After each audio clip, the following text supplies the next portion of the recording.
Got a tax question? Well, don't expect the IRS to answer your call. That's not me saying it.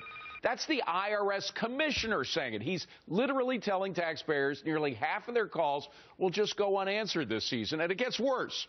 Another report this week shows the IRS didn't even try to find Lois Lerner's lost emails from their servers. So, John, you say it's time to abolish this government monstrosity, right?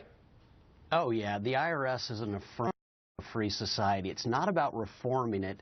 It's about abolishing that which we have to cower before on an annual basis. That's the only way to work this. Rick, it is monstrous, and you yourself wrote a piece about how unconstitutional they are. You're guilty until proven innocent with them. Well, yeah, that's true. I wrote a piece in the past week. I was very angry and continue to be angry at some IRS practices. But I do have to ask this question. You know, you can go a little too extreme here. You can't have an honor system when it comes to people paying taxes, and whether it's higher or lower, people have to pay taxes. So how else are you going to do it? Steve, we were this close to getting Rick on board. This close! We didn't make it. Is it time to get rid of the IRS? You can abolish most of it except for clerks to process simple returns.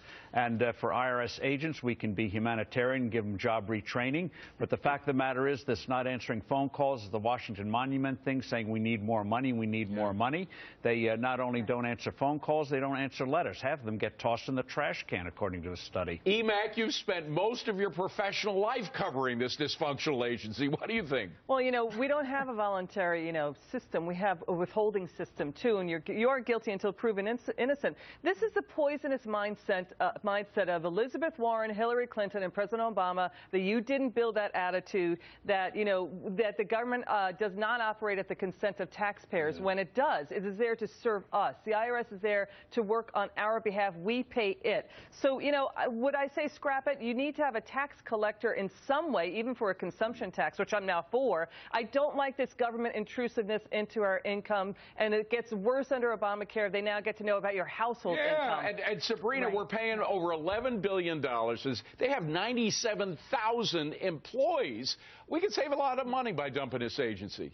Oh, we absolutely can. And I think these reports are so important because it jolts the American people into realizing just how big government can be, just how corrupt it is. This is why we need to streamline our tax system, why we need to change things, because it breeds corruption, it breeds impropriety. And I'm with Rick on this, that look, I don't like being thought of as a criminal before I've done anything. I just went through an audit. It's a humiliating process, as if you've done something wrong when in fact you haven't. So I agree, this is not a healthy way for society to move forward. And John Tamdy, I wonder what they're doing with those 97,000 employees. We know, for example, that they were doing things that were totally inappropriate with the Tea Party. So they do what they're not supposed to do, and they don't do things they're supposed to do, like answer calls.